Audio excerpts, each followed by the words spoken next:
Heto na naman tayo sa day 1 ng pagbablog na hindi natin alam kung masusundan na naman ng day 2. Ang hirap pa man din mag-vlog, lalo na pag di ka pa sikat. Wala ka pa nakukuhang suporta sa mga pamilya mo. Katulad niyan, ako yung nag-setup ng camera, nag-video.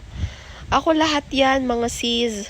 Kaya madalas napapaisip ako kung dapat ko pa bang ituloy to, wag na lang. Pero actually, nung bata ako, ini-imagine ko na to. Yung magbe-bake ako, tapos may sarili akong cafe, tapos magtitinda, ganon. Bata pa lang kami nung best friend ko, nagtitinda na kami ng kung ano-ano. Minsan nga, nagbe-bake kami gamit yung lata. Ewan ko ba, bata pa lang ako, mahilig na talaga akong magluto.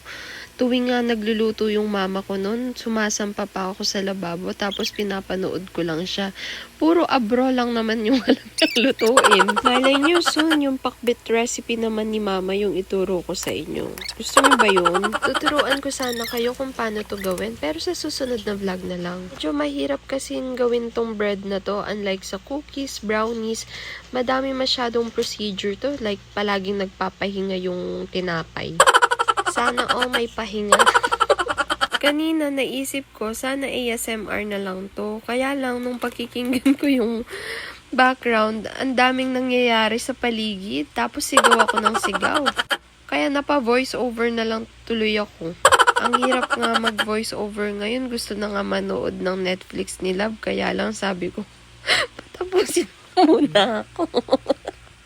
Sige mo. Wala pa ako nakukuhang support. Hindi pa ako sigat. Supportahan niyo ako.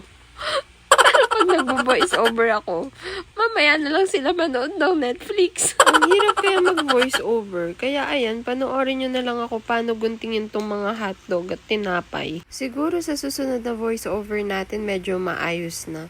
Actually, gusto ko talaga Kapampangan to. Kaya lang, namamag-asa ako. Ma-reach natin yung ibang audience na Tagalog.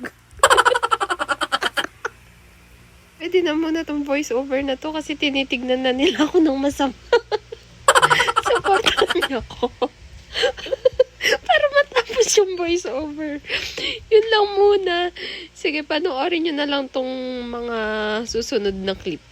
Wala nang voice over to. ASMR na lang.